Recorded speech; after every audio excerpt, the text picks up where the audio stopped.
NH ബൈപ്പാസിൽ പാറമ്മലിൽ അടിപ്പാത നിർമ്മിക്കണമെന്ന് ആക്ഷൻ കമ്മിറ്റി. ഈ ആവശ്യം ഉന്നയിച്ച് പ്രദേശവാസികൾ NH ഓഫീസിനു മുന്നിൽ ഏകദിന ഉപവാസം സംഘടിപ്പിച്ചു. പാറമ്മൽ പുതുക്കോട് പ്രദേശവാസികളുടെ യാത്രാ ദുരിതത്തിന് പരിഹാരം കാണണമെന്നാവശ്യപ്പെട്ട് പാറമ്മൽ പുതുക്കോട് അണ്ടർപാസ് ആക്ഷൻ കമ്മിറ്റിയുടെ നേതൃത്വത്തിൽ 2018 മുതൽ നാട്ടുകാർ സമരരംഗത്താണ്.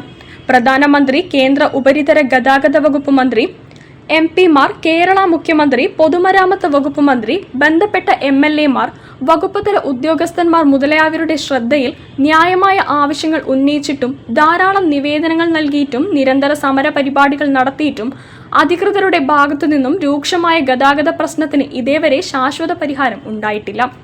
ഈ പശ്ചാത്തലത്തിൽ ആക്ഷൻ കമ്മിറ്റിയുടെ നേതൃത്വത്തിൽ മലാപ്പറമ്പിലെ NH ഓഫീസിനു മുന്നിൽ ഏകദിന ഉപവാസം സംഘടിപ്പിച്ചു.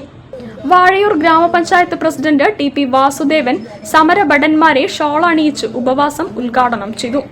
ചെയർമാൻ K ജിജേഷിന്റെ അധ്യക്ഷതയിൽ ചേർന്ന യോഗത്തിൽ കൺവീനർ K കൃഷ്ണൻ, പഞ്ചായത്ത് മെമ്പർമാരായ AV അനിൽകുമാർ, M വാസുദേവൻ, വിവിധ സംഘടനാ പ്രതിനിധികളായ C Ravunnikutty, Vijayan Mangalath, Krishnan Royal, Ajayan Pullala, CV Usha, MM Radhakrishnan, C Venugopal, Latheef Vazhakkad, KM Venugopal, AP Damodaran, Pradeepan Ambalil, Damodaran Manjakkal മുതലായവർ പ്രസംഗിച്ചു. എഴുത്തുകാരൻ EP പവിത്രൻ പഞ്ചായത്ത് പ്രസിഡന്റിന് നാരങ്ങാനീര് നൽകി ഉപവാസ സമരം അവസാനിപ്പിച്ചു. News bureau, Kozhikode. ജില്ലാ വാർത്തയിൽ ഒരിടവേള.